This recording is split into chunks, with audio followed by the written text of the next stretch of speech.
இந்திய ராணுவத்தில் பணிபுரியும் போது 2 பிள்ளைகளும் ராவி நதியில் தவறி விழுந்து மரித்து விட்டார்கள். பிறகு அவர் மற்றும் அவர் மனைவி பிள்ளைகள் இழந்த துக்கத்தில் என்ன செய்வது என்று தெரியாமல் தவித்துக் கொண்டு இருக்கும் போது இயேசு கிறிஸ்து தரிசனம் கொடுத்து இருவரும் ஆண்டவருக்கென்று ஊழியம் செய்யும்படி அழைக்கப்பட்டார்கள். அவர்கள் செய்து வரும் சத்திய வேத ஆராய்ச்சி ஊழியம் ஆண்டவருடைய கிருபையால் வல்லமையாக நடைபெற்று வருகிறது. அவர்கள் கொடுக்கும் ஆண்டவருடைய வார்த்தையை நாம் கேட்போம்.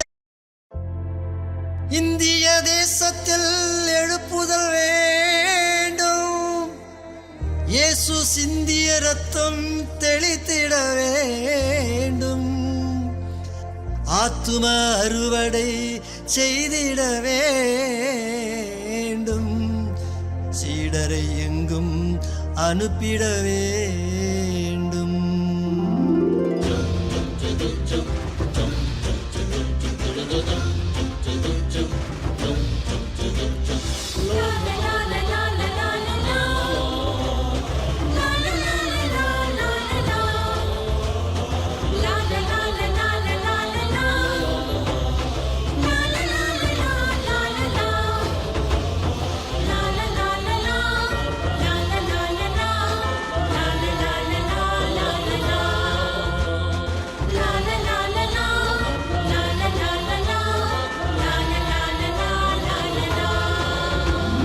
சிலுவை கொடி பறக்கட்டும், சீயோன் ராஜா வருகிறார். சிலுவை கொடி பறக்கட்டும், சீயோன் ராஜா வருகிறார். சிங்கம் போல நடந்திடு, சிறுநரிகள் ஓடிடும். சிங்கம் போல நடந்திடு, சிறுநரிகள் ஓடிடும். இந்தியாவில் வாழ்கின்ற மக்கள் ஒன்று கூடணும், இந்தியாவில் வாழ்கின்ற மக்கள் ஒன்று கூடணும். இமய முதல் குமரி வரை ஜெபாவி பொழியணும், இமய முதல் குமரி வரை ஜெபாவி பொழியணும், இமய முதல் குமரி வரை ஜெபாவி பொழியணும். சிலுவை கொடி பறக்கட்டும், சீயோன் ராஜா வருகிறார். சிலுவை கொடி பறக்கட்டும், சீயோன் ராஜா வருகிறார். சிங்கம் போல நடந்திடு, சிறுநரிகள் ஓடிடும். சிங்கம் போல நடந்திடு, சிறுநரிகள் ஓடிடும்.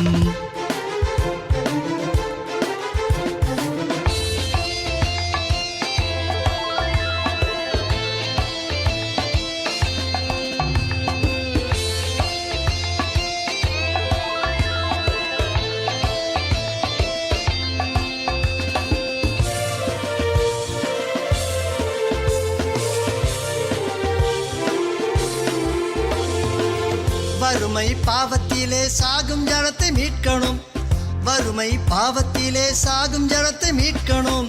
சாதி மத பேதமின்றி இயேசு நாமம் போற்றணும், சாதி மத பேதமின்றி இயேசு நாமம் போற்றணும்.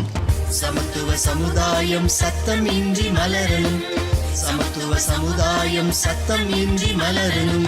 சிலுவை கொடி பறக்கட்டும், சீயோன் ராஜா வருகிறார். சிலுவை கொடி பறக்கட்டும், சீயோன் ராஜா வருகிறார். சிங்கம் போல நடந்திடு, சிறுநரிகள் ஓடிடும். சிங்கம் போல நடந்திடு, சிறுநரிகள் ஓடிடும்.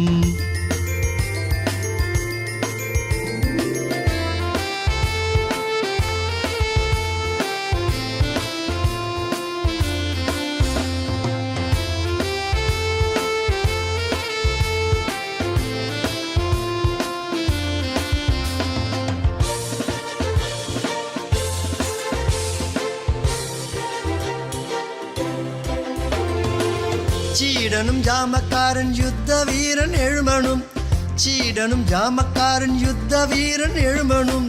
நாடெங்கும் நற்செய்தி திருவசனம் விதைக்கணும், நாடெங்கும் நற்செய்தி திருவசனம் விதைக்கணும். நாளிடம் எங்கும் இயேசு திருநாமம் தொனிக்கணும், நாளிடம் எங்கும் இயேசு திருநாமம் தொனிக்கணும். சிலுவை கொடி பறக்கட்டும், சீயோன் ராஜா வருகிறார். சிலுவை கொடி பறக்கட்டும், சீயோன் ராஜா வருகிறார். சிங்கம் போல நடந்திடு, சிறுநரிகள் ஓடிடும். சிங்கம் போல நடந்திடு, சிறுநரிகள் ஓடிடும்.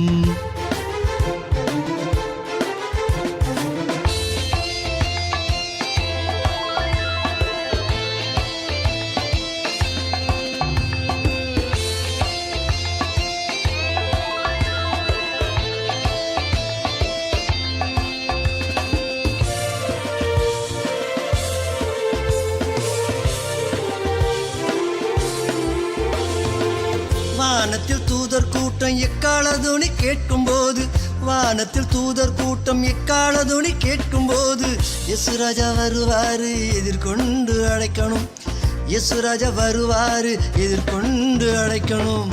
பரிசுத்த கூட்டமாக பரலோகம் போகணும், பரிசுத்த கூட்டமாக பரலோகம் போகணும். சிலுவை கொடி பறக்கட்டும், சீயோன் ராஜா வருகிறார், சிலுவை கொடி பறக்கட்டும், சீயோன் ராஜா வருகிறார். சிங்கம் போல நடந்திடு, சிறுநரிகள் ஓடிடும், சிங்கம் போல நடந்திடு, சிறுநரிகள் ஓடிடும். இந்தியாவில் வாழ்கின்ற மக்கள் ஒன்று கூடணும், இந்தியாவில் வாழ்கின்ற மக்கள் ஒன்று கூடணும். இமய முதல் குமரி வரை ஜெபாவி பொழியணும், இமய முதல் குமரி வரை ஜெபாவி பொழியணும், இமய முதல் குமரி வரை ஜெபாவி பொழியணும். சிலுவை கொடி பறக்கட்டும், சீயோன் ராஜா வருகிறார், சிலுவை கொடி பறக்கட்டும், சீயோன் ராஜா வருகிறார். சிங்கம் போல நடந்திடு, சிறுநரிகள் ஓடிடும், சிங்கம் போல நடந்திடு, சிறுநரிகள் ஓடிடும். பார்ப்போம் வாருங்கள் என்று சொல்லி தீவிரமாய் வந்து மரியாளையும் யோசேப்பையும் முன்னணியிலே கிடத்தியிருக்கிற பிள்ளையையும் கண்டார்கள். கண்டு அந்த பிள்ளையை குறித்து தங்களுக்கு சொல்லப்பட்ட சங்கதியை பிரசித்தம் பண்ணினார்கள்.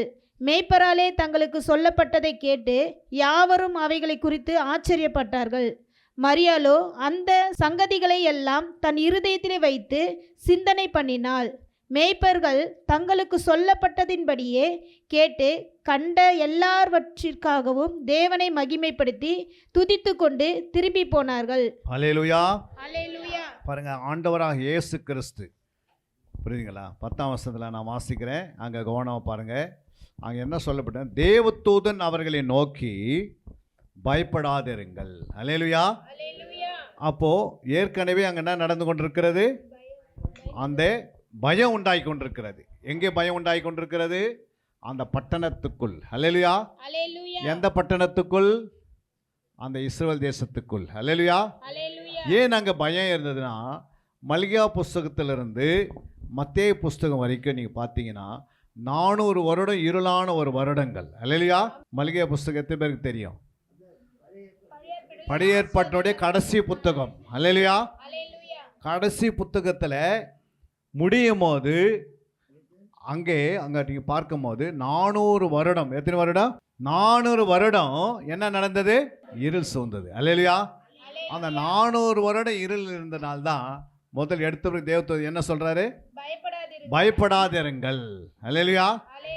அது பிறகு என்ன சொல்றாரு பாருங்க, இதோ எல்லா ஜனத்துக்கும் மிகுந்த சந்தோஷம் உண்டாகும் நற்செய்தி உங்களுக்கு அறிவிக்கிறேன். அல்லேலூயா. அப்போ எல்லா ஜனத்துக்கு என்ன உண்டாகணும்? சொல்லுங்கம்மா. சந்தோஷம் உண்டானா நற்செய்தி வேணும். அல்லேலூயா. நற்செய்தி என்னென்ன செய்யும் தெரியுங்களா? யாரெல்லாம் நற்செய்தி கேட்குறாங்களோ அவங்களுடைய எலும்புகள் புஷ்டியாக இருக்குமா. எப்படி இருக்கும்?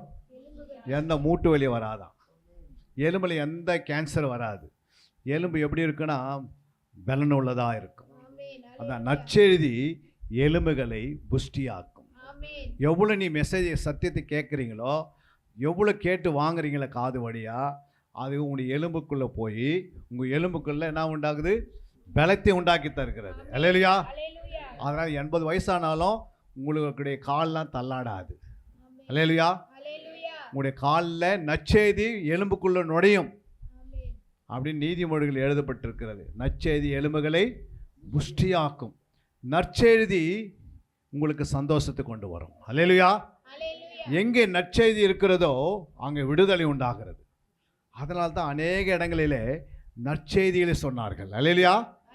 பாருங்க, தேவ தூதர்கள் வந்து யாருக்கு சொல்றாங்க? மேய்ப்பர்கள் சொல்றாங்க. புரியுதுங்களா? எத்தனை பேர் இங்கே மேய்ப்பராக இருக்க போறீங்க? இயேசு கிறிஸ்துக்கு மேய்ப்பராக இருக்க மாட்டா கரங்களை வைத்து ஒரு வேலையை சொல்லுங்க பார்க்கலாம். மேய்ப்பரனா என்ன? இயேசு எங்கே பிறந்திருக்கிறார் சொல்லுவதுக்கு யார் இருந்தாங்கன்னா, இந்த தேவ தூதர்கள் மேய்ப்பர்களுக்கு முதல் மெசேஜ் கொடுக்குறாங்க. அல்லேலூயா. இப்போ மேய்ப்பர்கள் என்ன செய்து கொண்டிருக்கிறாங்க? நடு ராத்திரியில் மந்தைகளை காத்து கொண்டிருக்கிறாங்க. மந்தை கிட்ட வந்து ஆண்டவர் சொல்லலை, யார்கிட்ட சொல்கிறாரு?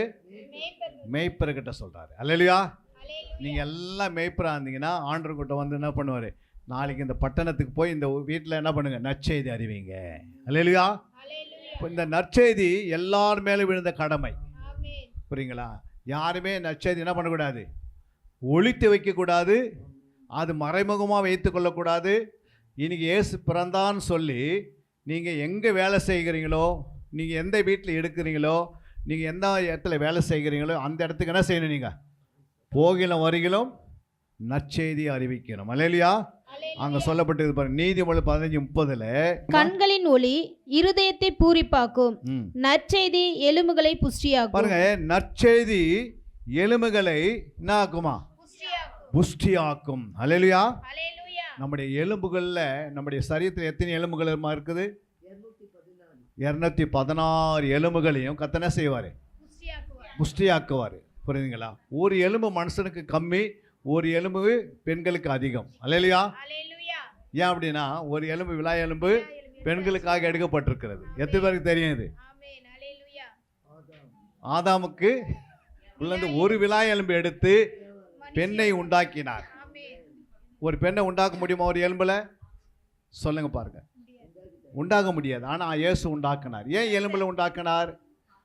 ஏன் விலா எலும்பை எடுத்தார் ஆண்டவர்? புரியுங்களா? ஏன் கால் எலும்பு எடுத்து என்ன பண்ணியிருக்கலாம்? கால் எலும்பு எடுத்துருந்தா இன்னைக்கு பெண்கள் கால் கீழே உட்காந்துருப்பாங்க. அல்லேலூயா. விலா எலும்பு எடுத்தனால்தான் அந்த லெவலில் உட்கார வைக்கிறாரு. அல்லேலூயா.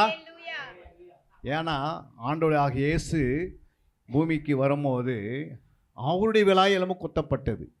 அல்லேலூயா. ஆதாமுடைய எலும்பை எடுக்கிறதுக்கு என்ன காரணம் அப்படின்னா, ஒரு மனைவியை உண்டாக்குவர். ஒரு மனைவியை உண்டாக்குனா ஆதாமுடைய விலா எலும்பு எடுக்கிறாரு. ஒரு மணவாட்டி உண்டாக்குனா அந்த மணவாளனுடைய எலும்பு குத்தப்படுகிறது. அல்லேலூயா. எவ்வளோ ஆச்சரியமான காரியம் பாருங்க. நம்முடைய ஆண்டவராக இயேசு கிறிஸ்து அதுதான் நற்செய்தி எலும்புகளை புஷ்டியாக்கும். புரியுங்களா? நல்ல கனிகளை, ஏதேன் தோட்டத்தில் எந்த கனி புசிக்கணும், எந்த கனி புசிக்க கூடாதுன்னு ஆண்டவர் யாருக்கிட்ட சொன்னார்? ஆதாம் கிட்ட சொன்னார். ஏவல்கிட்ட சொல்லலை. புரியுதுங்களா? ஏன் சொல்லலை? அன்னைக்கு ஏவல் பிறக்கலை. அல்லேலூயா. ஆதாம் கிட்ட சொல்லும் போது ஏவலே பிறக்கலை. புரியுதுங்களா? ஆனால் யார் பாவம் செய்தது? ஏவல் செய்தாங்க. எப்படி அவங்களுக்கு அந்த கனி நல்லது கெட்டது எப்படி தெரிஞ்சது? இல்லை, அவங்களுக்கு எப்படி தெரிஞ்சது எந்த கனி புசிக்கணும் புசிக்க கூடாதுன்னு? ஏன்னா அந்த எலும்புக்குள்ள ஆதாமுடைய சுபாவம் இருந்தது. அல்லேலூயா. ஒரு கேசட்டிலேருந்து இன்னொரு கேசட்டுக்கு என்ன பண்ணுறோம்? ஒரு கேசட், டிவிடி கேசட் எடுத்து அடுத்த கேசட்டில் நம்ம என்ன பண்ணிடுறோம்? கேசட்டுக்குள்ளே சேவ் பண்ணிடுறோம். அல்லேலூயா. அப்போ எலும்புக்குள்ளே என்ன இருக்குது? ஜீவன் இருக்கிறது, ஆவி இருக்கிறது. அதனால் அந்த எலும்புக்குள்ளே எல்லாமே என்ன பண்ணுது? ஆதாமுக்குள்ள ஆண்டவர் என்னென்ன சொன்னாரோ அப்படியே மல்டிபை என்ன யாருக்குள்ளே வந்துடுது? ட்ரான்ஸ்ஃபர் ஆகுது, ஏவலுக்குள்ளே வந்துடுது. அல்லேலூயா. அதை தான் வந்து எலும்பு எடுத்தார். சதையை எடுத்துருந்தா அந்த எண்ணம் வந்திருக்காது. அல்லேலூயா. சதையை எடுத்து ஆண்டவர் என்ன பண்ணல? உருவாக்கலை, உண்டாக்கலை. ஆனால் எலும்பில் தான் என்ன இருக்குது? அதனால தான் எலும்புகளை எப்பவுமே வந்து யாருடைய காலோ கையோ ஏதாவது எலும்புகள் உடைந்தா உடனே என்ன செய்யணும்? டாக்டர் போய் பார்த்துடணும். ஏன்னா அது சரியாக கரெக்டாக வச்சு நீங்கள் பண்ணலன்னா அது எங்கே ஒட்டி இருக்குது அப்படியே ஒட்டிக்கும். எலும்புக்கு மட்டும் அவ்வளோ வேகமான நம்முடைய சரீரத்தில் அதிக உணர்ச்சி உள்ள பொருள் எது? எதுமா? நம்முடைய சரீரத்துக்குள்ள எது தொட்டால் அதிகமான உணர்ச்சி படுது? ஸ்கின். அல்லேலூயா. நம்முடைய எலும்பு தான். அல்லேலூயா. நம்ம ஏதாவது ஒரு புளி சாப்பிட்டா பிள்ளைங்களோட பல்லு என்ன ஆகுது? கூசுது. அல்லேலூயா. அது மாதிரி அதாவது நீங்கள் சாப்பிடும் போது சரீரம் கூசி இருக்குதா? பல்லு கூசுது. பல் எலும்போடு சம்மந்தப்பட்டது. அல்லேலூயா. யோசித்து பாருங்க. நம்முடைய விலா எலும்பு மொத்தம் எத்தனை? மொத்தம் முதுகு வரதெல்லாம் கனெக்டட் 66 எலும்பு இருக்கிறது. எத்தனை எலும்பு? 66 எலும்பு இருக்கிறது. அதனால தான் 66 புத்தகத்தை எழுதி கொடுத்துருக்கிறார். கரங்களை தட்டுங்க அதுக்காக. அல்லேலூயா. இந்த 66 ஜாயிண்ட் இல்லாமல் சரீரம் நிற்காதான். முதுகு எலும்பு இல்லைன்னா என்ன பண்ண முடியாது? சரீரம் நிற்குமா? அது மாதிரி வேதம் இல்லாத ஒரு மனுஷன் என்ன பண்ண முடியாது? ஸ்டாண்டர்டாக நிற்க முடியாது. அல்லேலூயா. அதனால தான் ஒரு புத்தகம் ஒரு எலும்புக்கு வச்சிருக்கிறாரு. அங்கே ஏவாளை உண்டாக்குறதுக்கு ஆண்டவர் என்ன பண்ணார்? எலும்பை பயன்படுத்தினார். இப்போ உண்மையான மணவாட்டி உண்டாக இயேசு யாரை உண்டாக்குறாரு? நம்முடைய வசனத்தினால மனவாட்டி உண்டாக்குறார். கரங்கள் தட்டுங்க அதுக்காக. அடுத்ததாக ரெண்டாவது நாம் பார்க்குறோம், நற்செய்தி என்ன செய்யும்னா, அங்கே வாசித்து பாருங்க 2 ராஜாக்கள் 7:9. பின்பு அவர்கள் ஒருவரை ஒருவர் நோக்கி நாம் செய்கிறது நியாயமல்ல. இந்நாள் நற்செய்தி அறிவிக்கும் நாள். இந்த நாள் என்ன நாள்? நற்செய்தி நற்செய்தி அறிவிக்கும் நாள். நாம் மௌனமாய் இருந்தால் பொழுது விடியும் மட்டும் காத்திருந்தால் குற்றம் நம்மேல் சுமரும். கிறிஸ்துமஸ் கொண்டாடி இருக்கு, எத்தனை கொண்டாடிக்கிறீங்க கிறிஸ்துமஸ்? பொழுது விடியத்துக்கு முன்னாடி என்ன பண்ணிடணும்? ஐயோ கொஞ்சம் பிரெட் சாப்பிட்டேன், பண்ணு சாப்பிட்டேன், டீ சாப்பிட்டேன், அது சாப்பிட்டேன், அதெல்லாம் ஓகே, நீ சாப்பிட்டது ஓகே. ஆனால் வீட்டுக்கு போய் பொழுது விடியத்துக்கு முன்னாடி யாராவது தட்டி எடுப்பு என்ன பண்ணிடணும்? இந்த செய்தியை ஆண்டுக்கு சொல்லணும். யாருக்கு சொல்ல? மக்களுக்கு சொல்லணும். அல்லேலூயா. எத்தனை பேர் சொல்ல போறீங்க இயேசு ரட்சகர் என்று? இன்னைக்கு இயேசு பிறந்திருக்கிறார், எனக்குள்ள பிறந்திருக்கிறார், புரியுதுங்களா? எங்களுடைய சபையில் இருக்கிறார், அல்லேலூயா, இந்த நாட்டில் இருக்கிறார் அப்படின்னு நீங்கள் என்ன பண்ண போயிட்டு இயேசு ஒருவர் பிறந்தார் என்று எல்லாருக்கும் சொல்லணுமா? அப்படி அது சொல்றா பாருங்க. அப்படி சொல்லனா குற்றம் யார் மேல வந்துடும்? ஆமா, நீங்க நற்செய்தி சொல்லனா குற்றம் உண்மையில வந்துடும். குற்றம்னா என்ன? குற்றம்னா என்ன அர்த்தம்? குற்றம்னா என்ன? குற்றம் என்றால் மீறுதல், அக்கிரமம், பாவம். இது 3 இணைய இடத்துல என்ன இருக்குது ஒரு மனுஷனுக்குள்ள? குற்றம்னு சொல்லப்பட்டிருக்குது பைபிள்ல. குற்றம் என்றால் மீறுதல், அக்கிரமங்கள், பாவங்கள். நீ வசனத்தை மீறக்கூடாது. போய் நற்செய்தி என்ன பண்ண? யாருக்காவது உங்கள் வீட்டுக்கு யாருக்காவது சொல்லுங்கள், ரட்சிக்கப்படாதவங்களுக்கு சொல்லுங்கள். அப்புறம் உங்களுக்கு தெரிஞ்சவங்களுக்கு ஃபோன் பண்ணி இன்றைக்கி இயேசு பிறந்திருக்கிறார், உனக்கு ஞாபகம் இருக்குதுங்க ஐயா அப்படின்னு கேட்கணும். அல்லேலூயா. இந்த 25ஆம் தேதி ஆண்டு என்ன பண்ணிட்டாரு? பிறந்துட்டாரு. இன்றைக்கி அவருக்கு 2024 வயசு இருந்தால் கூட அனுதினம் ஒவ்வொரு வருஷம் நம்ம என்ன பண்ணுறோம்? பிறந்தநாள் கொண்டாடுறோம். யாருக்காக கொண்டாடுறோம்? இயேசு அறியாதவர்களுக்கு போய் சொல்கிறது தான் கொண்டாடி கொண்டிருக்கோம். அல்லேலூயா. ஏற்கனவே நம்ம ரட்சிக்கப்பட்ட சபையில் உட்காந்துட்டோம்.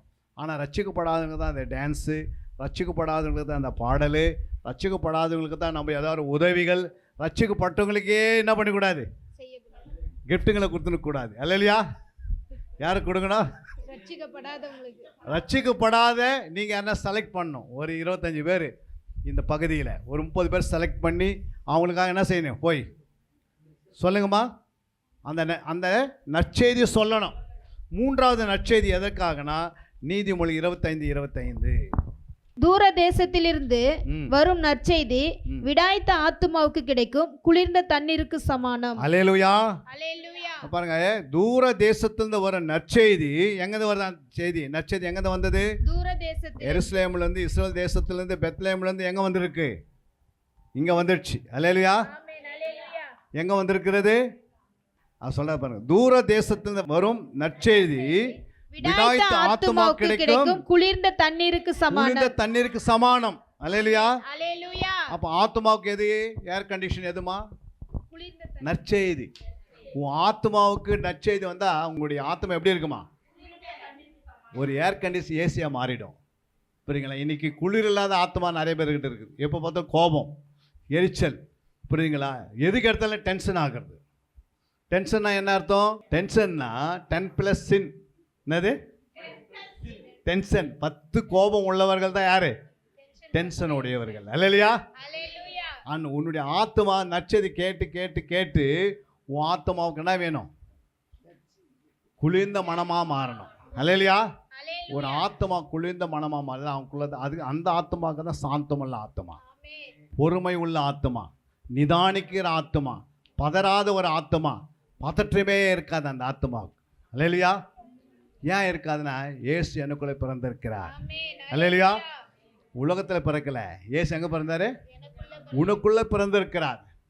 யாருக்குள்ளே இருக்கிறாரு? உனக்குள்ள இருக்கிற இயேசு உனக்குள்ளே இருந்தா உன் ஆத்மா எப்படி இருக்கும்? குளிர்ந்த மனம் போல் இருக்கும். அல்லேலூயா. சமாதானமாக இருக்கணும். அது ஒரே நாள் ஆகாது. நீங்கள் அனுதினம் நற்செய்தி கேட்டுக்கினே இருக்கணும். 3 காரியம் சொன்னேன். நற்செய்தி என்னென்ன செய்யும்? எலும்புகளை புஷ்டியாக்கும். நற்செய்தி சொல்லனா குற்றம் உன் மேலே வந்துடும். புரியுங்களா? 3வது, நற்செய்தி அறிவிக்கலைன்னா நற்செய்தி உன் ஆத்மாவுக்கு குளிர் மனது உள்ளதாக மாற்றிடும். அல்லேலூயா. சாந்தமுள்ள ஒரு இருதயம் உனக்குள்ள உருவாகும். அந்த சாந்தம் இருந்துச்சுன்னா, ஒரு மனுஷனுக்குள்ள சாந்தம் எப்படிமா இருப்பாங்க? சாந்த குணமுள்ளவர் யாருன்னா இருக்கிறாங்களா இங்கே? சாந்த குணன்றது ஒரு குணம்தான், சந்தோஷன்றது ஒரு குணம்தான், சமாதானன்றது ஒரு குணம்தான், அல்லையா? ஆனால் சாந்த குணம் இருக்கிறதுனா அவங்க எப்படி இருப்பாங்கன்னா பூமியை சுதந்திரிப்பாங்க. என்ன குணம்? என்ன சுதந்திரிப்பாங்க? இந்த இந்தியா அவங்களுக்காக மாறிடும். யாருக்கு? சாந்த குணமுள்ளவருக்கு. புரியுதுங்களா?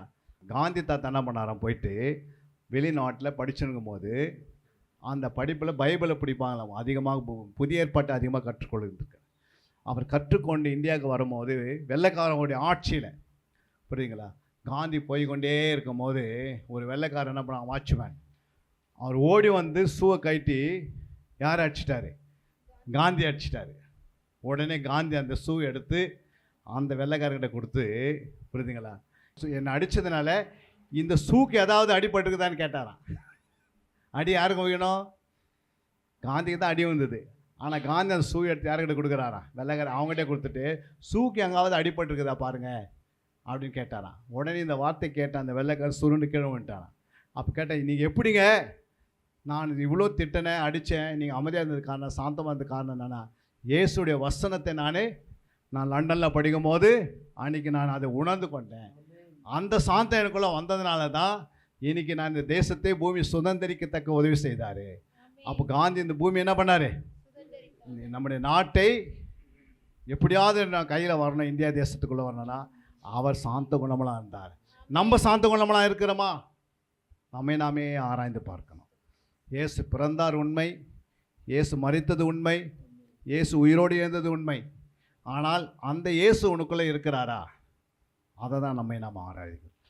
அடுத்ததாக நாம் பார்க்கிறோம், அங்கே சொல்லப்பட்டிருக்கிறது, நீங்கள் வாசிக்கலாம், ஏசாயா 9ஆம் அதிகாரம் 6ஆம் வசனம். நமக்கு ஒரு பாலகன் பிறந்தார், நமக்கு ஒரு குமாரன் கொடுக்கப்பட்டார், கர்த்தத்துவம் அவர் தோளின் மேல் இருக்கும், அவர் நாமம் அதிசயமானவர், ஆலோசனை கர்த்தர், வல்லமையுள்ள தேவன், நித்திய பிதா, சமாதான பிரபு எனப்படும். நமக்கு ஒரு பாலகன் பிறந்தார், நமக்கு ஒரு பாலகன் பிறந்தார், நமக்கு ஒரு குமாரன் கொடுக்கப்பட்டார். அல்லேலூயா. என்ன அர்த்தம்? ஒரு வீட்டில் ஒரு குழந்தை பிறந்தா ஊரெல்லாம் கொண்டாடுவாங்களா, இல்லை அந்த வீட்டில் கொண்டாடுவாங்களா? இப்போ ஏசு எங்கே பிறந்தார்? ஏசு எங்கே பிறந்தார்? ஜெருசலேம் பெத்லகேமில் பிறந்தார். அவங்க கொண்டாடுவாங்களா, நம்ம கொண்டாடுவோமா? ஆமாம், அங்கே சொல்ல பாருங்க, நமக்கு ஒரு பாலகன் பிறந்தார். பிறந்தது அவங்களுக்கு. ஏசு எங்கே பிறந்தார்? பெத்லகேமில் பிறந்தார். புரியுதுங்களா? குமாரன் நமக்காக கொடுக்கப்பட்டார். அல்லேலூயா. குமாரன் என்றால் ரட்சிப்பு. புரியுங்களா? பாலகன் என்றால் பிறப்பு. அல்லேலூயா. அங்கே பிறக்கிறாரு, ஆனால் ரட்சிப்புக்கு நமக்கு உண்டாயிடுச்சு. இன்னும் அந்த பட்டணத்தை யாருமே ரட்சிப்பு பண்ணல. கரங்கள் தட்டுங்க அதுக்காக. உன்னை யூதர்களே என்ன பண்ணல? ரட்சிக்கப்படலை. ஆனால் நம்ம ரட்சிக்கப்பட்டுட்டோம். புரியுதுங்களா? அல்லேலூயா. அப்போ நம்ம எவ்வளோ பாக்கியவான், பாக்கியவதிகள். யோசித்து பாருங்க, பாலகன் அங்கே பிறந்தாரு, ஆனால் குமாரன் நமக்காக கொடுக்கப்பட்டார். என்ன குமாரன் கொடுக்கப்பட்டார்? மனுஷகுமாரனாக, தேவகுமாரனாக, தாவீதின் குமாரனாக. அல்லேலூயா. இயேசுக்கு 3 பேர் இருக்குது. என்னென்ன பேர்? தாவீதின் குமாரன், மனுஷகுமாரன், தேவகுமாரன். மனுஷகுமாரன் என்றால் மனுஷனுடைய சாயலாக வந்து மனுஷனுடைய பாவங்களுக்காக மரித்ததான் மனுஷகுமாரன். தாவீதின் குமாரன் என்றால் 1000 வருட அரசாட்சிக்கு முன்னாடி அருமேகதி யுத்தத்தில் ஜெயம் எடுப்பார் ராஜாதி ராஜாவாக. அது தாவீதின் குமாரன். தேவகுமாரன் என்றால் ரகசிய வரையில் வந்து மணவாட்டியை அழைத்து கொண்டு போவதற்காக தேவகுமாரனா வெளிப்படுவார். அல்லேலூயா. இன்னைக்கு ஆண்டவராக இயேசு குமாரன் நமக்காக கொடுக்கப்பட்டார். லூக்கா 2ஆம் அதிகாரம் 11ஆம் வசனம் வாசிக்கும் போது, இன்று கர்த்தராகிய கிறிஸ்து என்னும் இரட்சகர் உங்களுக்கு தாவீதின் ஊரிலே பிறந்திருக்கிறார். அல்லேலூயா. இயேசு எங்க பிறந்திருக்கிறாரு? தாவீதின் ஊரிலே. என்ன பிறந்தாரு? இரட்சகர். அல்லேலூயா. என்ன ரட்சிப்பு? 3 விதமான ரட்சிப்பு கொடுக்க பிறந்தார். எத்தனை ரட்சிப்பு? பொதுவான ரட்சிப்பு, பாவ தண்டனையிலிருந்து தப்பிப்பதற்காக. அல்லேலூயா. நமக்கு ஒரு பாவ தண்டனை இருக்கிறது, அதுதான் நரகம். அந்த நரகத்திலிருந்து நம்மை தப்பிப்பதற்காக இந்த பூமியில் அவர் என்ன பிறந்தார்? இரட்சகராக. இரண்டாவதாக நாம் இந்த பாவம் வல்லமையிலிருந்து மீட்கும்படியாக அவர் நமக்காக பூரண ரட்சிப்பை கொண்டு வந்திருக்கிறார். அல்லேலூயா. மூன்றாவதாக இந்த பாவ உலகத்தை விட்டு நாம் நித்தியத்துக்கு போவதற்காக நித்திய ரட்சிப்பாக உலகத்துக்கு வந்தார். அல்லேலூயா. யோசித்து பாருங்க, ரட்சிப்பு என்றால் ஒரு மனுஷனுக்குள்ள இருக்கிற வியாதிகள் பாவம் அவனுக்குள்ள இருக்கிற மீட்பை உண்டாக்கி தருகிறார். ரட்சிப்பு என்றால் என்ன? மீட்பு, பாவத்திலிருந்து விடுதலை, வியாதியிலிருந்து விடுதலை. அப்போ அந்த ரட்சகர் நமக்குள்ள வரும்போது உனக்கு எந்த வியாதிகள் வராது. அல்லேலூயா. எந்த நோய் நொடிகளை பார்க்க முடியாது. அந்த ரட்சகர் உனக்குள்ள இருந்தால் உனக்கு ஒரு மீட்பு உண்டாகிறது. அல்லேலூயா. அந்த ரட்சகர் உனக்குள்ள இருந்தால் உனக்கு ஒரு விடுதலை உண்டாகிறது. அல்லேலூயா. அந்த எண்ணத்தில் தான் நீங்கள் இருக்கணும். ஐயோ, எனக்குள்ள ரட்சகர் இருக்கிறாரு, எனக்கு என்னென்ன இருக்கிறது பாருங்க. அங்கே மத்தேயு 1:21 வாசிக்கிறோம். அவர் தமது ஜனங்களின் பாவங்களை நீக்கி அவர்களை ரட்சிப்பார். அந்த ரட்சகர் என்றால் என்ன? நம்முடைய பாவங்களை நீக்கி நம்மளை ரட்சிக்கிறார். இந்த வேலை யாராலுமே செய்ய முடியாது. புரியுங்களா? நமக்கு உதவி செய்கிறவங்க அநேகர் இருக்கலாம், உபத்திரம் பண்ணுறவங்க நிறைய பேர் இருக்கலாம். ஆனால் பாவத்திலிருந்து விடுதலை ஆக்கிற ஒரே ஒரு தெய்வம் ஆண்டவராக இயேசு ஒருவரே. அல்லேலூயா. அவருடைய வார்த்தையினாலே, இரத்தத்தினாலே, ஜலத்தினாலே, ஆவினாலே நம்ம ரட்சிக்கப்பட வேண்டியது அவசியம். அல்லேலூயா. அதான் சொல்றாங்க 1 யோவான் 4:14 பிதாவானவர் குமாரனை உலக ரட்சகராக அனுப்பினார் என்று நாங்கள் கண்டு சாட்சியிடுகிறோம். பாருங்க, பிதாவானவர் தன் குமாரனை எதுக்கு அனுப்பினாரு? உலக ரட்சகராக அனுப்பினார் என்று நாங்கள் கண்டோம், சாட்சியும் சொல்லுகிறோம். அல்லேலூயா. நம்முடைய ஆண்டவராக இயேசுக்கு 2வது பேர் என்னன்னா உலக ரட்சகர். அல்லேலூயா. நீங்க பூமியை பாருங்க, அவர் எவ்வளோ பெரிய பூமி இது. ஆனால் இந்த பூமியில வாழ்கிற மக்களை பாருங்க, கிட்டத்தட்ட 800 கோடி மக்கள். அல்லேலூயா. ஆனால் 800 கோடி மக்களும் அவருடைய கண்ணுக்கு முன்னாடி இருக்கிறாங்க. புரியுங்களா? நம்ம உட்காந்துருக்கதான் நம்ம கண்ணுக்கு தெரியுது. ஆனால் இயேசு கிறிஸ்து பரலோகத்திலிருந்து இந்த உலகத்தையே பார்க்கிறார். அதுதான் உலக ரட்சகர் அவர் பேர். உலகமே ரட்சிக்கப்படுன்ற அவர் சித்தம். அல்லேலூயா. இயேசு சித்தம் என்ன? உலகம் ரட்சிக்கப்படணும். ஏதோ ஒரு 4 பேர் ரட்சிக்கப்பட்டாங்க அப்படி இல்லை. நம்ம ஊரில் இருக்கிறவங்க அத்தனை பேரும் ரட்சிக்கப்படணும். நம்முடைய மாவட்டத்தில் உள்ள அத்தனை பேரும் ரட்சிக்கப்படணும். நம்முடைய ஊரார் எல்லாம் ரட்சிக்கப்படணும். நம்முடைய ஸ்டேட் ரட்சிக்கப்படணும். புரியுங்களா? எல்லா மந்திரிகள் ரட்சிக்கப்பட்டு சபைக்குள்ளே வரணும். எத்தனை மந்திரிகள் நம்ம சபைக்குள்ளே வந்திருக்கிறாங்க ரட்சிக்கப்பட்டு? யாராவது இருக்கிறாங்களா? ஒரு மந்திரிக்காவது நீங்கள் என்ன பண்ணணும்? ஜெபிக்கணும். ஒரு மந்திரிக்காக என்ன பண்ணணும்? ஜெபிக்கணும். ஒரு எம்பிக்காவது நீங்கள் ஜெபிக்கணும். பேர் சொல்லி ஜெபம் பண்ணுங்க. அடுத்த வருஷம் ஒரு எம்பி உள்ளே வருவார், ஒரு மந்திரி உள்ளே வருவார், ஒரு எம்எல்ஏ உள்ளே வருவார், ஒரு தாசில்தார் உள்ளே வருவார், ஒரு கலெக்டர் உள்ளே வருவார். நம்ம ஜெபம் பண்ணாத என்ன பண்ண முடியாது? ஒன்றுமே செய்ய முடியாது. அல்லேலூயா. ஒரே ஒரு வார்த்தை தான் ஆண்டவர் சொல்கிறாரு. அது ஒரே வார்த்தை என்ன? உலக ரட்சகர். அடுத்ததான் நம்ம அதை பார்க்கும்போது 1 யோவான் 5:1 இயேசுவானவரே கிறிஸ்து என்று விசுவாசிக்கிற எவனும் தேவனால் பிறந்திருக்கிறான். பிறப்பித்தவர்களிடத்தில் அன்பு கூறுகிற எவனும் அவரால் பிறக்கப்பட்டவனிடத்திலும் அன்பு கூறுகிறான். இயேசுவானவரே கிறிஸ்து என்று விசுவாசிக்கிற எவனும் தேவனால் பிறந்திருக்கிறான். அல்லேலூயா. நீங்க இயேசு உண்மையா விசுவாசிக்கணும். ஏதோ வாயினால கொஞ்ச நேரத்துக்கு முன்னாடி பாட் பண்ணாங்க. பெலன் பேச்சில் இல்லை. எங்க இருக்குதா பெலன்? ஆவியில் இருக்கிறது. அல்லேலூயா. சும்மா நான் நீ பிறந்தான்னு பாடுறது நல்லது. ஆனால் நீ இயேசுக்குள்ளே நீ பிறந்திருக்கிறான்னு பாரு ஃபர்ஸ்ட். அல்லேலூயா. நீ இயேசுக்குள்ள அங்கே பாருங்க. அங்கே சொல்ற இயேசுவானவரே கிறிஸ்து என்று விசுவாசிக்கிற எவனும் தேவனால் பிறந்திருக்கிறான். தேவனால் பிறந்திருக்கிறான். இப்போ நீ ஆண்டவரை முழுமையா என்ன பண்ணணும்? விசுவாசிக்கணும். இயேசு என்ன பண்ணணும்? விசுவாசிக்கணும். எத்தனை பேர் விசுவாசிக்கிறீங்க? இங்கே வந்திருக்குங்க. நித்திய ஜீவனை நம்ம ஆண்டு கொடுத்திருக்கிறார். அல்லேலூயா. அப்போ 2வது ஒரு வசனத்தை வாசித்துங்க. அங்கே சொல்லப்பட்டிருக்கு பாருங்க. அந்த இடத்துல சொல்லுது 1 யோவான் 3:10. 1 யோவான் 3:10. தேவனுடைய பிள்ளைகள் இன்னார் என்றும் பிசாசின் பிள்ளைகள் இன்னார் என்றும் வெளிப்படும். பாருங்க, இதனால் தேவனுடைய பிள்ளைகள் இன்னார் என்றும் பிசாசின் பிள்ளைகள் இன்னார் என்றும் வெளிப்படும். நீதியை செய்யாமலும் தன் சகோதரனால் அன்பு கூறாமலும் இருக்கிற எவனும் தேவனால் உண்டானவன் அல்ல. பாருங்க, உங்க சகோதரத்தை நீங்க அன்பு கூறல அப்படின்னா என்ன இல்ல? தேவனுடைய அன்பு உங்ககிட்ட இல்ல. அல்லேலூயா. தேவனுடைய அன்பு எப்படி வரும்? தேவனுடைய அன்பு எப்படிமா வரும்? உன் சொந்த சகோதரிடத்தில் நீங்கள் என்ன கூட இருக்கணும். அப்போ உங்கள் சொந்த சகோதரி எங்கே இருக்கிறாங்க? இதெல்லாம் யார்? இந்த இடத்துல நீங்கள் வந்து எல்லா இடத்துல என்ன செய்யணும்? அன்பு கூறணும். இங்கே யாராவது ஒருத்தர் உங்களுக்கு ஒருவருக்கு கசப்பு வந்தால் அவங்க என்ன சொல்லப்பட்ட, அன்பு கூறாமல் இருக்கிற எவனும் தேவனால் உண்டானவல்ல. அதனால் அன்பு மிக அவசியம். இயேசு எதுக்காக பிறந்தார்னா இந்த அன்பு ஒன்றுக்கு தான். அல்லேலூயா. நம்ம இயேசு நமக்குள்ளே பிறந்துட்டாரு. உங்களுடைய அன்பு எவ்வளோ பெரிய அன்பாக மாறி இருக்கணும். அன்பாக இருக்கணும், அப்புறம் அதிக அன்பாக இருக்கணும், அப்புறம் பூரண அன்பாக இருக்கணும், அப்புறம் பரிபூரண அன்பாக இருக்கணும். அல்லேலூயா.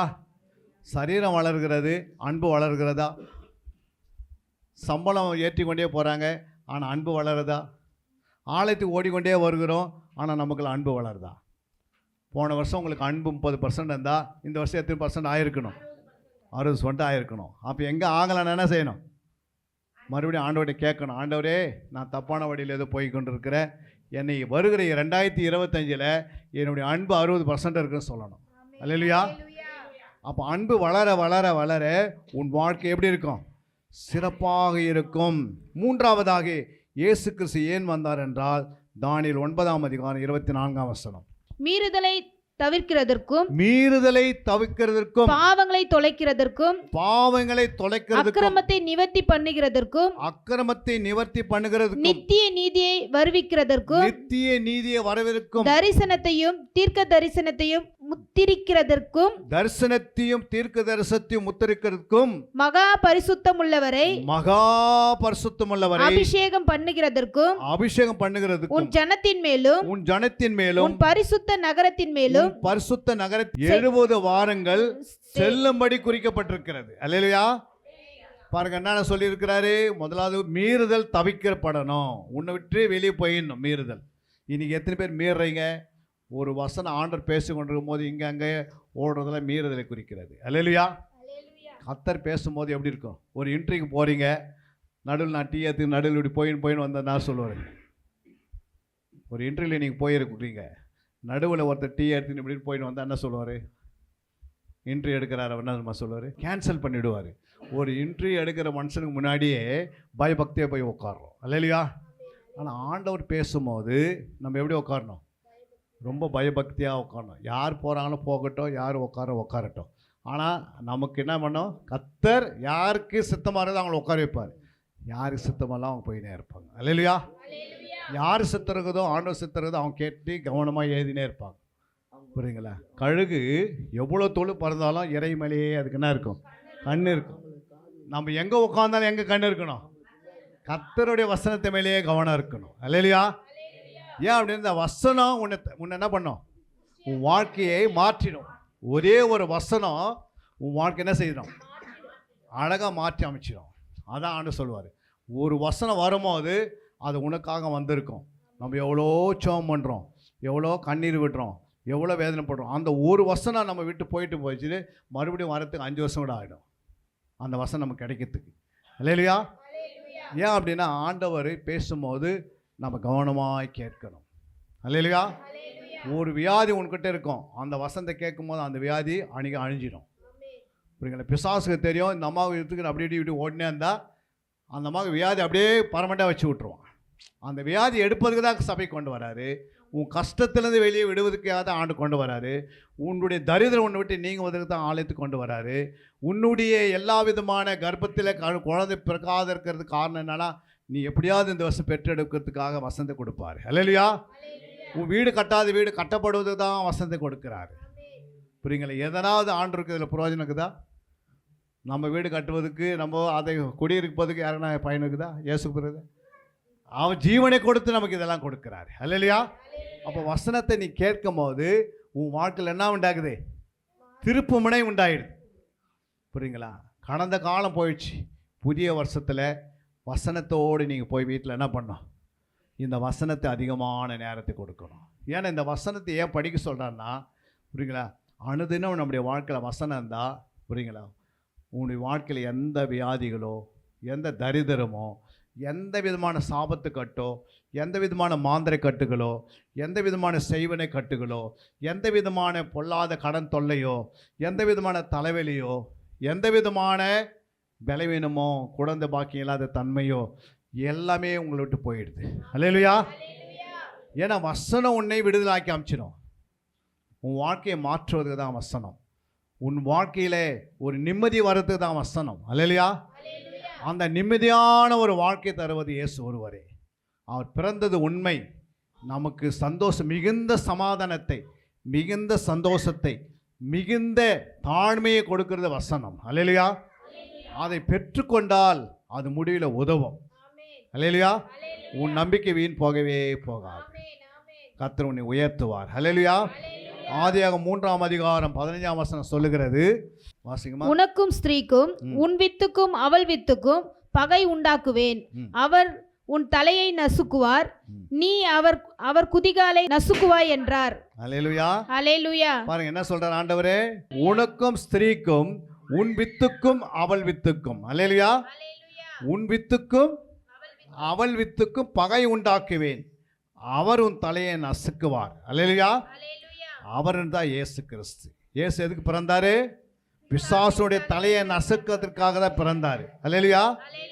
நீர் அவர் குதிகாலை நசுக்குவா என்றார். அப்படின்னா யாரு? நீர்னா யாருமா? அதை நாம் எங்கே போட்டுக்குதுன்னா அந்த வசனம் 16:20 இருக்குது பாருங்க. ரோமர் 16:20. சமாதானத்தின் தேவன் சீக்கிரமாய் சாத்தானை உங்கள் காலின் கீழ் நசுக்கி போடுவார். இந்த வசனம் தான் இதுக்கு பதில். அல்லேலூயா. நம்ம எப்படி நசுக்கிறோம்? சமாதானத்தின் தேவன் சீக்கிரமாய் சாத்தானை உங்கள் காலின் கீழே நசுக்கி போடுவார். அல்லேலூயா. உங்க கால் கீழே பிசாசு வந்துட்டானா சொல்லுங்க. காலுக்கு உங்க தலை மேல உட்கார்ந்து இருக்கிறானா? கால் கீழே நீங்களே ஆராய்ந்து பாருங்க. அல்லேலூயா. ஆண்டவர் சொல்லிட்டாரு, அவர் தலையை நசுக்குவாரு. அல்லேலூயா. அவர் என்ன பண்ணுவாரு? தலையை சிலுவையில் போய் நசுக்கினாரு. நமக்கு வசனத்தை கொடுத்து நம்ம காலால் அவனை மிதிக்கணும்னு சொல்லியிருக்கிறாரு. அல்லேலூயா. அப்போ யாருடைய காலால்? உங்கள் காலின் கீழே நீங்கள் நசுக்கி போடணும். அப்படி நசுக்கி போடலன்னா அவங்கள நசுக்கிடுவான். அல்லேலூயா. 2025க்கு நீங்கள் அவனுக்கு இடமே கொடுக்கக்கூடாது. அவன் கால் கீழே வர்றானா இல்லையான்னு பாருங்கள். நீங்கள் அதிகமான செப்பத்தை போட்டிங்கன்னா உன் கால் கீழே படுத்துப்பான் வந்து, நான் படுத்துக்கிறேன், நீ மேலே நடந்துனே போ அப்படின்னுமா. அல்லேலூயா. ஜபம் இல்லைன்னா உன் மேலே உன்னை படுக்க வச்சு அவன் நடந்துன்னு போயினே இருப்பான். அல்லேலூயா. அதனால் பிசாசு யாருக்கு கீழே காலை வரணும்? நம்ம கால் கீழே வரணும். நீ அவனை நசுக்க போடணும். அல்லேலூயா. உனக்கு அந்த அதிகாரத்தை கொடுத்து விட்டார். அல்லேலூயா. 4ஆவதாக நாம் பார்க்க போகிறோம் மத்தேயு 2ஆம் அதிகாரம் 10-11. அவர்கள் அந்த நட்சத்திரங்களை கண்டபோது மிகுந்த ஆனந்த சந்தோஷம் அடைந்தார்கள். அவர்கள் அந்த வீட்டுக்குள் பிரவேசித்து பிள்ளையையும் அதன் தாயாகிய மரியாளையும் கண்டு சாஷ்டாங்கமாய் விழுந்து அதை பணிந்து கொண்டு தங்கள் பொக்கிஷங்களை திறந்து பொன்னையும் தூபவர்க்கத்தையும் வெள்ளை போலத்தையும் அதற்கு காணிக்கையாக வைத்தார்கள். அல்லேலூயா. ஆண்டவர் என்ன சொல்றாரு? அங்க என்னென்ன வச்சிருக்கிறாங்க? அவர்கள் அந்த வீட்டுக்குள் பிரவேசித்து, புரியுங்களா? அப்போ எந்த வீட்டுக்குள்ள பிரவேசித்தாங்க? இப்போ மாட்டுத் தொழுவத்தில் இருந்தான்னு சொல்றாங்க, சில அங்கே சொல்றாங்க. ஆனால் இங்கே பாருங்க, அவர்கள் அந்த வீட்டுக்குள் பிரவேசித்து பிள்ளையும் அதன் தாயாகிய மரியாளையும் கண்டு சாஷ்டாங்கமாய் விழுந்து அதை பணிந்து கொண்டு தங்கள் பொக்கிஷங்களை திறந்து பொன்னையும் தூப வர்க்கத்தையும் வெள்ளை போலத்தையும் என்ன பண்ணாங்க? அதற்கு காணிக்கை ஆக கொடுத்தார்கள். அல்லேலூயா. இன்னைக்கு இயேசு பிறந்திருக்கிறாரு. நீங்க என்ன காணிக்கை கொண்டு வந்திருக்கிறீங்க ஆண்டவர்கிட்ட? வெள்ளை போல தைலம் கொண்டு வந்திருக்கிறீங்களா? இல்லை, வெள்ளை போல தைலம் அப்படின்னா சாட்சியின் ஜீவியம். அல்லேலூயா. அந்த வெள்ளை போல் தான் சுகந்த வாசனை. இயேசுக்கு என்ன வேணும்? உங்களுக்கு நீங்கள் சாட்சியாக ஜீவிக்கணும். உங்கள் சாட்சி அவர் முகந்து உங்களை ஆசீர்வதிக்கணும்னா நீங்கள் சாட்சியாக ஜீவிக்கணும். உங்கள் மேலே சாட்சி இல்லை அப்படின்னா அந்த சுகந்த வாசனை வராது, மரண வாசனை வரும் எப்பவுமே. அல்லேலூயா. நீங்கள் சாட்சி கெடுத்துக்கூடாது. உங்கள் சாட்சி என்ன பண்ணிக்கணும்? சாட்சின்னா உங்கள் மனசாட்சி. என்ன சாட்சி? நம்ம சரீரத்தில் மிக மிக முக்கியமானது எதுனா மனசாட்சி. புரியுங்களா? வேறு எதுக்குமே சொரணம் இருக்காது. ஆனால் இந்த மனசாட்சி உடனே சொரணம் வரும். யாராவது எதனா சொல்லிட்டா தாங்கவே முடியலன்னு, அதான் மனசாட்சி. ஏன்னா அந்த ஆத்மா, புரியுங்களா? அதனால தான் அந்த ஆத்மா வந்து தாங்க முடியாத சிலவங்க என்ன பண்ணுறாங்க? தப்பான போயிடுறாங்க இடத்துக்கு. ஆனால் நம்ம மனசாட்சி எப்படி இருக்கணுமா? சுகந்த வாசனை வீசணும். அல்லேலூயா. ஏன்னா உன் மனசாட்சி உனக்கு நான் சரியில்லைன்னு சொல்லிச்சுன்னா நீங்கள் முழு சரின்னு கெட்டு போயிடுச்சுன்னு அர்த்தம். உங்கள் மனசாட்சி சொன்னோம் நான் பர்ஃபெக்டாக இருக்கிறேன், நான் தெளிந்த புத்தியாக இருக்கிறேன், நான் ஆண்டவர் மேலே முழுமையாக இருக்கிறேன் அப்படின்னு உங்கள் மனசாட்சி சொல்லுதா? புரியுங்களா? அப்படி சொல்லலைன்னா சரிப்படுத்திக்கணும். அல்லேலூயா. அங்கே தான் சொல்ல உன் துர்மான சாட்சி நீங்கள் அங்கே ஒரு நல்மான சாட்சி வர சுத்த ஜலத்தினால் கழுவுங்க என்று எபிரேயர் 10:22 வாசிக்கிறோம். வாசிங்க. துர்மான சாட்சி நீங்க தெளிக்கப்பட்ட இருதயம் உள்ளவர்களாக, சுத்த ஜலத்தால் கழுவப்பட்டவர்களாக, சரீரம் உள்ளவராகும், உண்மை உள்ள இருதயத்தோடும் விசுவாசத்தின் பூரண நிச்சயத்தோடும் ஆண்டவர்கிட்ட போய் சேர கடுவோம். அல்லேலூயா. உன்னுடைய துர்மன சாட்சி நீங்கன்னா இயேசு கிறிஸ்துவினுடைய சுத்த ஜலம் ஒன்று இருக்கிறது. நாம் குடிக்கிற மினரல் வாட்டர் இல்லை. அல்லேலூயா. அதுதான் ஜீவ தண்ணீராகிய வசனம். அந்த ஜீவ தண்ணீராகிய இந்த வசனத்தை நீங்கள் குடித்தாதான் உங்களுடைய துர்மன சாட்சி உங்களை விட்டு போயிடும். அல்லேலூயா. இல்லைன்னா இந்த துர்மன சாட்சி எப்பவுமே என்ன செய்யும்? நம்மளை தூங்க விடாது, தூக்கமே வராது, போய் படுத்தா கூட. அல்லேலூயா. ஏன்னா உள்ள என்ன இருக்குது? அந்த ஆத்மாவுக்கு தூக்கம் தரணும்னா அது நல்மன சாட்சியாக மாற்றணும், அது சுத்த ஜலத்தினால் கழுவணும். நான் எப்பவுமே ஜெபம் பண்ணது பாருங்கள், 1 இயேசுவின் ரத்தத்தை சொல்லுவேன், 2வது இயேசுவின் ஜலம் சொல்லுவேன், 3வது இயேசுவின் ஆவியை சொல்லுவேன். முதல்ல அதனால் கழுவுங்க ஆண்டவரே, அவங்களை விடுதலாக்கணும், டக்குன்னு விடுதலை ஆகிடும். அல்லேலூயா. ஏன்னா நம்முடைய ஆவிக்கு அவருடைய ஆவி தேவைப்படுகிறது, நம்முடைய ஆத்மாவுக்கு சுத்த ஜலம் தேவைப்படுகிறது. அதுதான் மனசாட்சியம் சொல்கிறது. மனது, ஆத்மா, உள்ளம், நெஞ்சு இதெல்லாம் எதை குறிக்கிறது? ஆத்மா குறிக்கிறது. அல்லேலூயா. இந்த உள்ளான ஆத்மாவை நாம் சுத்தமாக வைத்து கொள்ளணும். அல்லேலூயா. நீங்கள் பதறி பேசுறதுனாலையோ நீங்கள் தப்பு செய்யறதுல உங்கள் ஆத்மாவுக்கு தான் நஷ்டத்தை உண்டாக்குறீங்க. அல்லேலூயா. உங்கள் ஆத்மா நீங்கள் நஷ்டப்படுத்தினா உனக்கு என்ன லாபம்? அது போய் பேசுனா உடனே மனசாட்சி நமக்கு என்ன பண்ணுது? உடனே பேசும், நாம போய் பேசிட்டேன் அப்படின்னும். உடனே போய் என்ன பண்ணோம்? மன்னிச்சிடுங்க ஆண்டவரே, நான் இனிமேல் போய் பேச மாட்டேன். புரியுதுங்களா? ஏன்னா ஒரு போய் பேசும்போது ஆத்மா செத்து போயிடுது. என்ன செய்யுது? ஆத்மா செத்து போயிடுது. அப்புறம் செத்து போன ஆத்மா உயிர்ப்பிக்கணும் என்ன பண்ணோம்? நீ கழுவணும். கழுவாதை விட்டுட்டிங்கன்னா அன்றைக்கி நைட்டு இரவு மரணம் வந்தால் அந்த ஆத்மா எங்கே போவாது? உன்னதத்துக்கு போவாது. அதனால தான் எப்பவுமே என்ன செய்யணும்? யூதாசுக்குள்ளே அந்த மனசாட்சி என்ன ஆயிடுச்சு? சூடு உண்டாகி அப்புறம் அந்த ஆத்மா செத்து போயிடுச்சு. அதனால் என்ன பண்ண முடியல? ஆனால் மனம் திரும்பவே முடியல. புரியுங்களா? காரணம் என்ன அப்படின்னா, அந்த மனசாட்சியை அவங்கள என்ன பண்ணுவாங்க? தேவையில்லாதெல்லாம் எடுத்து உள்ளே போட்டு ஆத்மாவுக்குள்ளே இருக்கிற அந்த மனசாட்சியை நசுக்க நிற்பாங்க. புரியுங்களா? தேவையில்லாத உள்ளே போடக்கூடாது. புரியுங்க? ஞானம் உள்ளவனாக இருக்கணும், அறிவுள்ளவனாக இருக்கணும், புத்திமானாக இருக்கணும், விவேகமுள்ளவனாக இருக்கணும், நிதானமுள்ளவனாக இருக்கணும், நீதியை பின்பற்றவனாக இருக்கணும், நியாயத்தை பின்பற்றவனாக இருக்கணும், நன்மையை செய்கிறவனாக இருக்கணும், ஜெபத்தில் உறுதியாக இருக்கணும், விசுவாசத்தில் எப்படி இருக்கணும்? உறுதியாக இருக்கணும், இடைவிடாமல் ஜெபிக்கணும், விடுத்திருந்தே ஜெபிக்கணும். இந்த ஆத்மாக்குள்ளே இருக்கிற அந்த ஆத்மா மனசாட்சி பரிசுத்தமாக வைத்து கொள்ளணும். 1 தீமோத்தேயு 1:5 சொல்கிறார் ஆண்டவரே. வாசிங்க. கற்பனையின் பொருள் என்னவெனில், சுத்தமான இருதயத்திலும் நல் மனசாட்சியிலும் மாயமற்ற விசுவாசத்திலும் பிறக்கும் அன்பே. பாருங்க, ஆண்டவர் சொல்றாரு, ஒரு மனுஷனுக்குள்ள ஃபர்ஸ்ட் என்ன இருக்கணும்?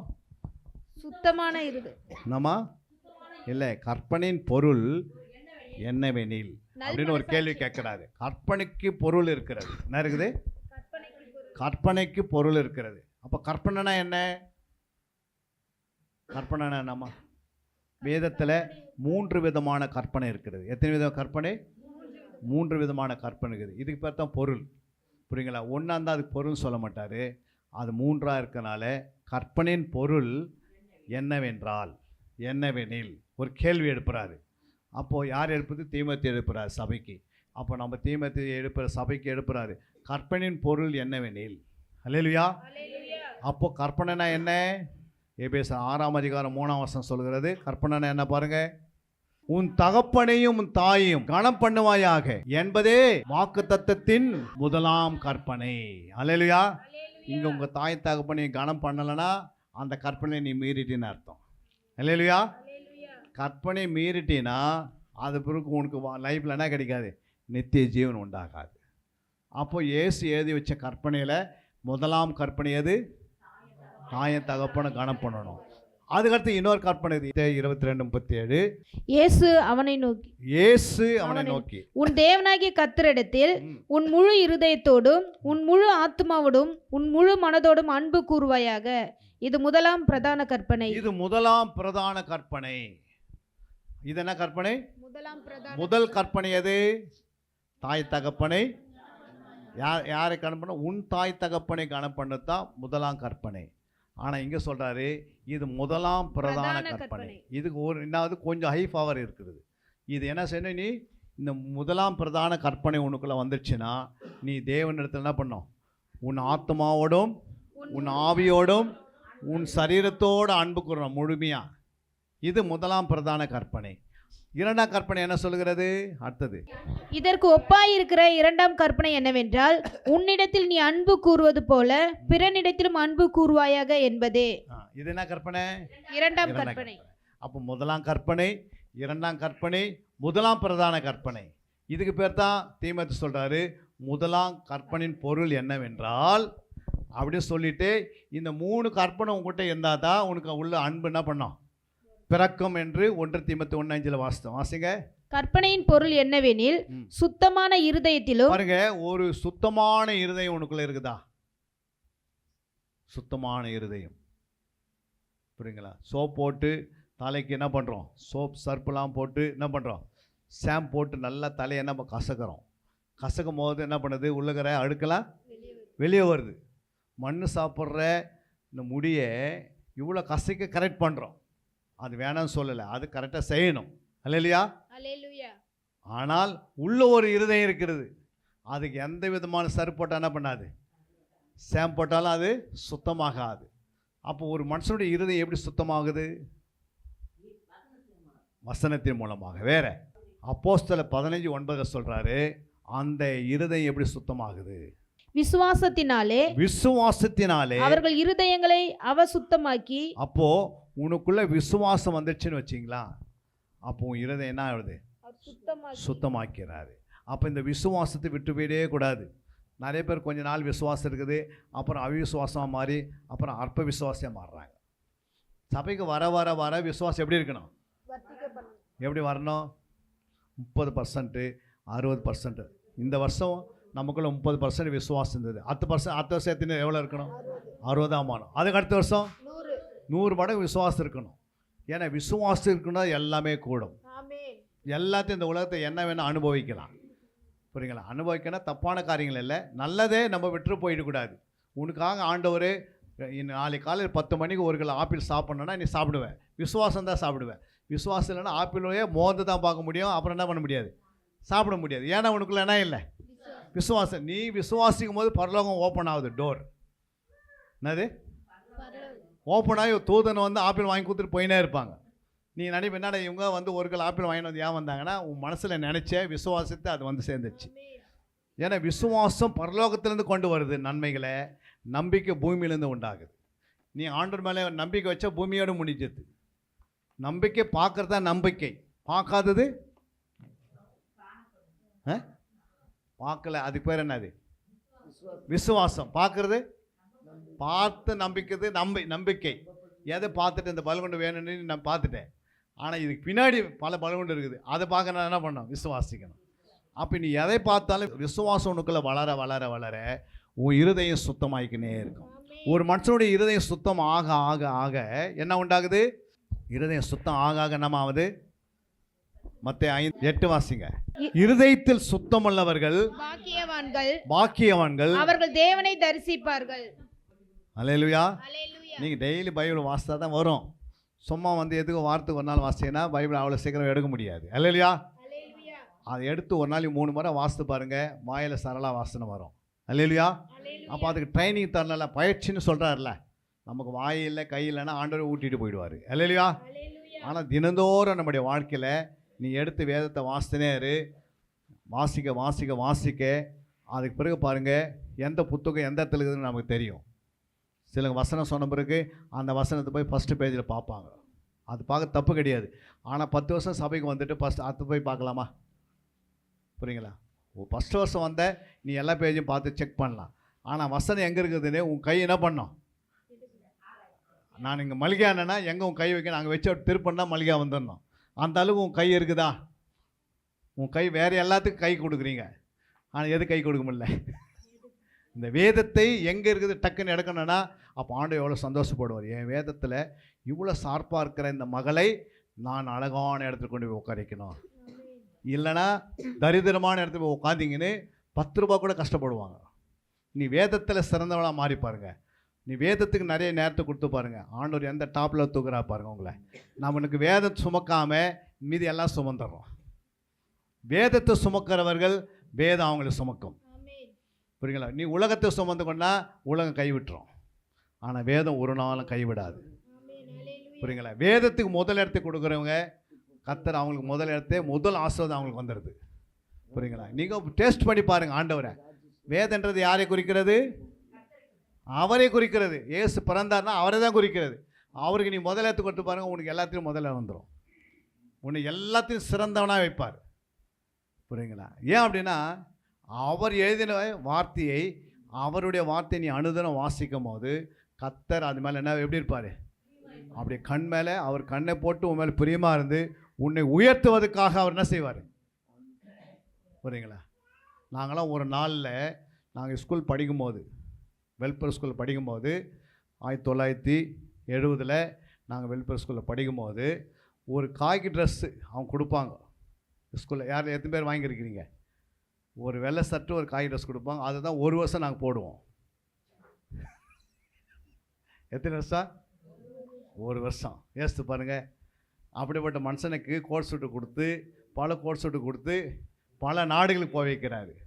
அப்போ தேவனால் கூட காரியம் ஒன்றுமே இல்லை. நான் இதை சுமந்த ஆண்டவர் நம்மளை சுமந்துடுறாரு. புரியுங்களா? ஆண்டவர் எந்த மனுஷன் குப்பையில் இருக்கிற மனுஷனை கழுவி கண்மணியில் உட்கார வைப்பார். புரியுதுங்களா? குப்பையில் இருக்கிற மனுஷன் என்ன பண்ணுவார்? உன்னை கழுவி எங்கே வைப்பார்? கண்மணியில் மேல் நிற்க வைப்பார். சாதாரண இரும்பு தான். புரியுதுங்களா? ஒரு இரும்பு குப்பை தொட்டியில் இருக்குது. புரியுங்களா? அந்த இரும்பை அது வந்து ஒரு 200 கிராம் கூட இருக்காது. எத்தனை கிராமு? 5 கிராம் குப்பையிலேருந்து எடுத்து, புரியுங்களா, அதில் ஒரு லாடத்தை உண்டாக்கி ஒரு குதிரைக்கு கால் கீழே போட்டால் எவ்வளோ விலை இருக்கும் அந்த லாடம்? ஒரு லாடம் பார்த்துருக்கிறீங்களா? எத்தனை பேர் குதிரைக்கு லாடம் பார்த்துக்கிறீங்க? அந்த குப்பையில் இருக்கிற அந்த லாடத்தை எடுத்து, புரியுங்களா, அந்த இரும்பை எடுத்து காய்ச்சி சுத்தமாக்கி அதை கரெக்டாக தட்டி ஒரு லாடத்தை உண்டு பண்ணி ஒரு குதிரையுடைய காலில் போட்டால், அந்த 4 கால்லையும் போட்டால் எவ்வளோ மதிப்பாகன்றேன்? ஒரு 200 ரூபா இருக்குமா? இருக்குமா ஐயா? எவ்வளோ இருக்கும்? அது காலு கீழே போகிறதுனால அதுக்கு மதிப்பு எவ்வளோ? 200 ரூபா.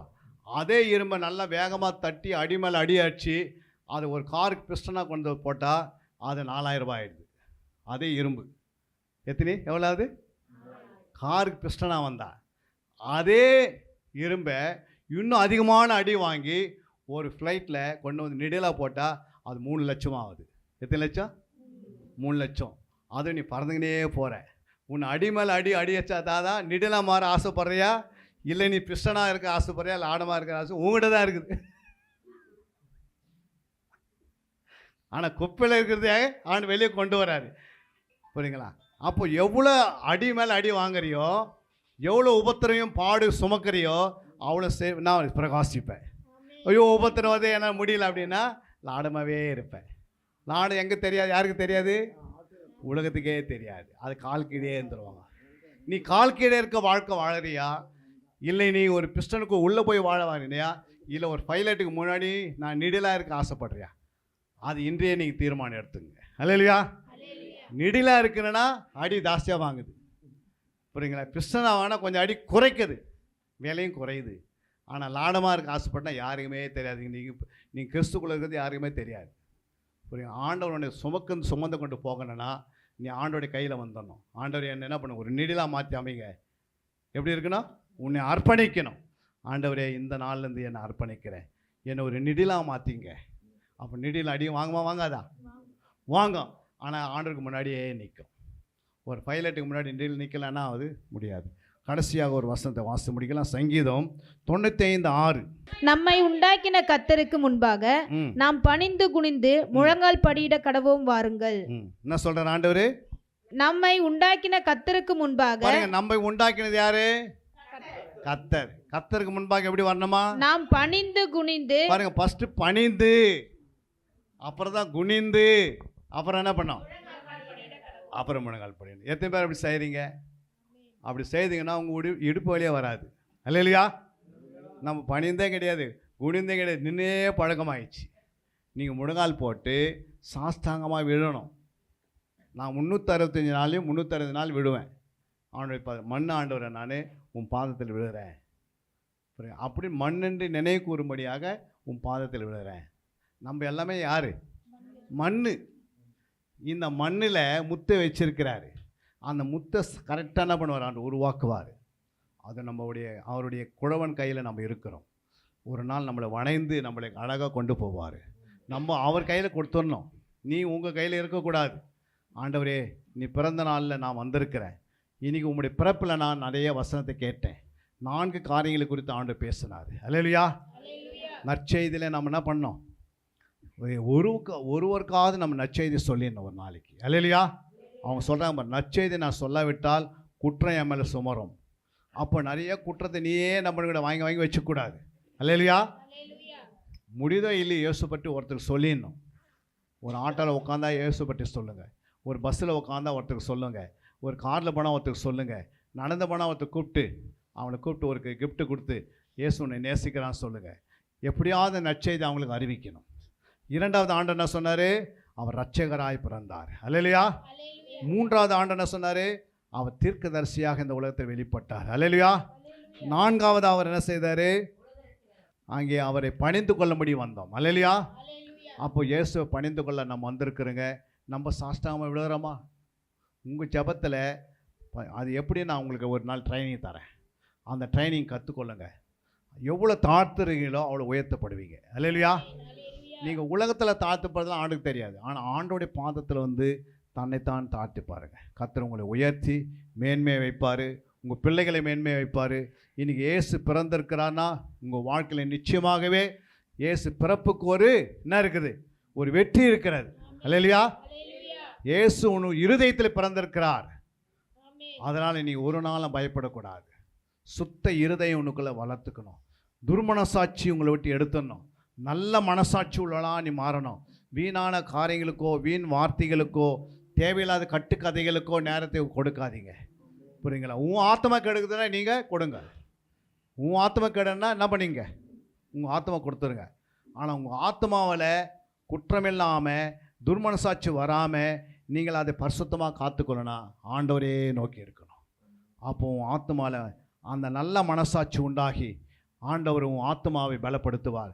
உன் ஜெபம் கேட்கப்படும். உடனே கேட்கப்பட்டு உடனே பதில் வரும். இன்றைக்கி நம்ம ஜெபம் பண்ணி பல வருடம் ஆயினோட என்ன வருதில்லை? பதில் வரதில்லை. ஏன்னா நம்முடைய ஆத்மாவுக்குள்ளே துர்மனசாட்சி இருக்கிறது. அங்கே நல்மனசாட்சி உருவாகலை. இயேசுவின் ரத்தத்தினால் கழுவப்படணும். அப்படி ஆவினால் கழுவப்படணும். ஜலத்தினால் கழுவப்படணும். எல்லா கண்களையும் மூடி நாம் செபிக்கலாமா?